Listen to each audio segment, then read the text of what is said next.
Hello there and welcome back to the vlog, the Moto vlog. This is going to serve as my 2023 preseason predictions and overview of riders video. So I'm probably going to do this in two parts, definitely starting this one with the top 10 from last year, and then I'll spice it up a little bit with additions and subtractions of people that are coming in and some that are going out. And just my thoughts and predictions of it. This is just opinion.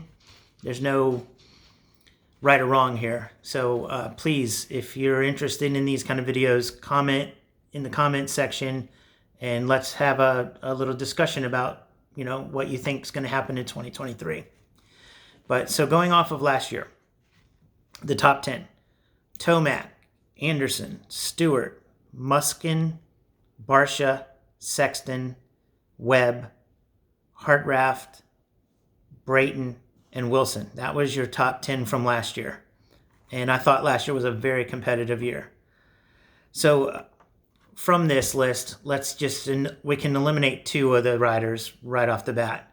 Hartraft is out. He had a horrible, horrible injury practicing for the 2023 season. And if you guys can help him out, I think it would be good.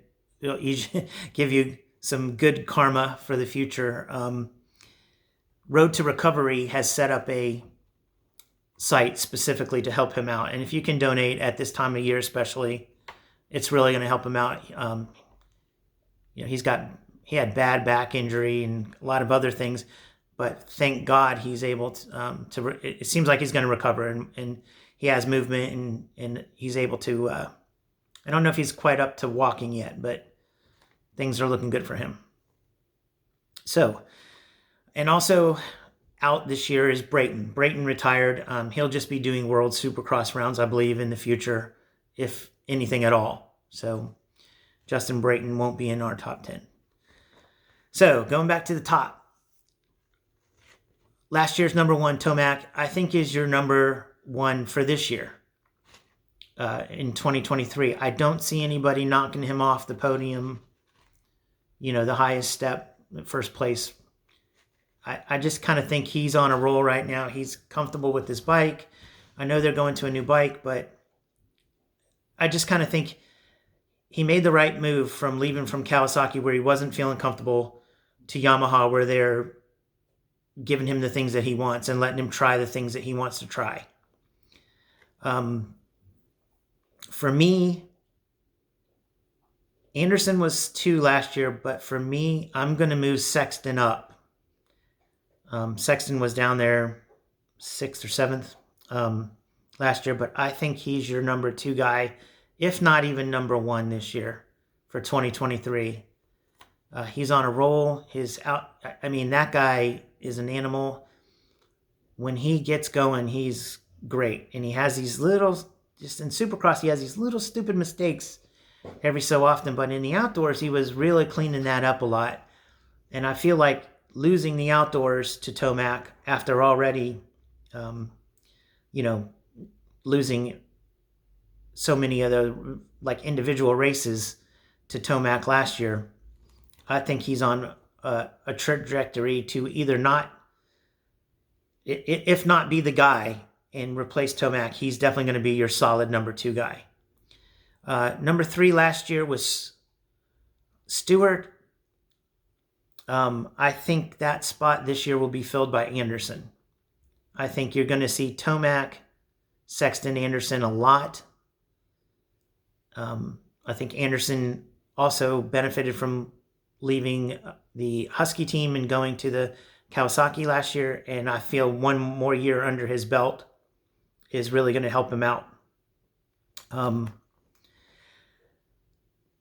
For 4th, I have Stewart.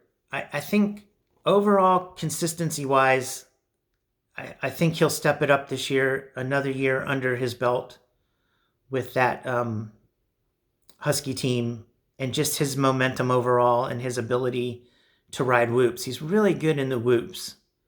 And with last year, the bike was kind of problematic for him, but I believe this year they're working the things out earlier so that he'll have a good, consistent shot at that. And from here down, man, your guess is as good as mine. I mean, you got Cooper Webb coming back. I believe he had bike problems last year. Just the whole KTM teams did, but I believe Webb will be motivated this year. I think it's even a contract year for him, if I'm not mistaken. So he'll be very motivated, I believe, to be in that 4, 5, 6, maybe even. I'm sure he'll podium here and there too. And then Muskin, you can never count that guy out. He won around last year. I'm sure he was pretty close. A lot of fourths and fifths, and yeah. So I think Muskin is right in that 5, 6, 7. Let's see, who else am I forgetting? Oh, Christian Craig coming in. His first year on these 450s. I mean, he's ridden some 450s in the past, but like a whole season and everything. And on a new bike, I just don't see him being a podium guy with this competition. This competition is like ridiculous. So I do see him in that 4, 5, 6, depending on the night. I think this is going to be the area that moves the most.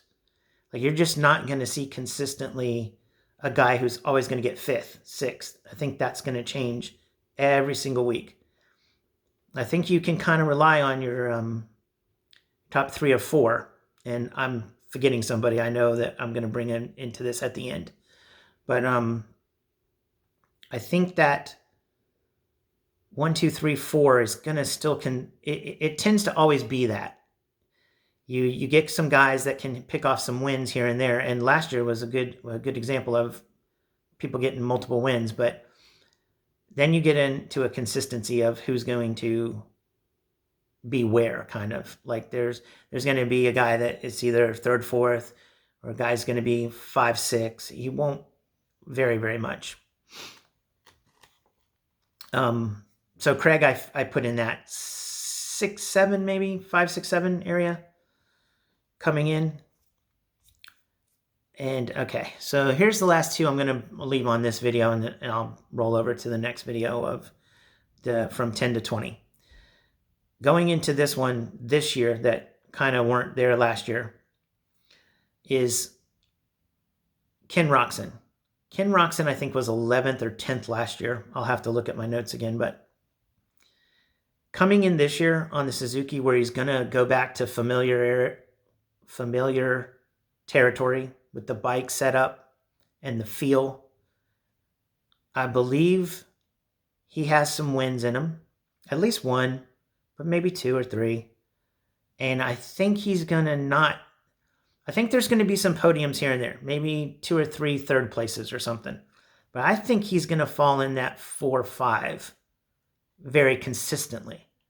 I think he wants to be putting the Suzuki up there. He gets great starts. He's always gotten great starts. So I feel like that's your guy that's going to be maybe 4 and 5 very regularly. He'll get some 3rds, I believe. I think he'll podium here and there. I think he gets a win, at least 1, maybe 2 or 3. Just any given night when you get a good start, that always helps you too. And the other guy that I'm not mentioning and I'm bringing back in just because of injuries last year and this year too is Adam Cianciarulo. AC9 has been a favorite of mine for a long time. And I'm going to bash him a little bit here. And it's not that I feel... It's going to sound like I'm bashing him. I'm not bashing him. It just seems to be the reality for him, unfortunately. Some people that we know have said that his surgery on his elbow, he's had 2 of them, and it's not taking. So basically what's happening is his hand is kind of going numb on him after a certain amount of time. So, if you can believe the stopwatch nationals, people are saying that, when he goes to do a 20 or a 30 practice session, he's getting whipped by Anderson, second a lap, and you times that times 20 or 15, he's really long term, having problems still. But that's not racing, and that's not adrenaline based, and that's not further. The further you get, the more you can try to put some of that stuff out of your mind. So my gut feeling is he gets great starts too. He's a very good starter. I think what'll happen is kind of similar to what happened in the first couple of 3 rounds last year. He'll get out and he'll be about, in that top 3, 1 or 2, 3, 1, 2, 3 area in the first 5, 7 laps. And then he'll start fading back. And how far that will be and how bad that will be will just have to be determined. We'll have to see what happens this year coming up. But one thing I do feel like, I think he'll stay the whole. I don't think he's going to cut out. I believe he's just going to ride it out. Ride the laps, do the work, ride the laps. I believe that's what he's going to do this year, because he's got to build a base. As much as he's been injured with his shoulders, his hand going numb. Last year he tore his ACL too, or did some kind of knee work anyways. He's got to build back a base. So I think you're going to see him just do the best he can. And I'm not saying that's settling. I'm saying that's, maybe he gets out and he gets a second place start and he fades back to 5th or 7th, somewhere in that neighborhood. I kind of see him fighting for those kind of zones all year long. So that's my thoughts for the top 10 of going from last year going into this year. I may have missed somebody. If you think I've missed somebody, I didn't really touch on Barsha too much. I'm not a big fan. I think he takes people out. In the bottom half of the top 10, I like Wilson. Wilson going to a new team, I think will motivate him.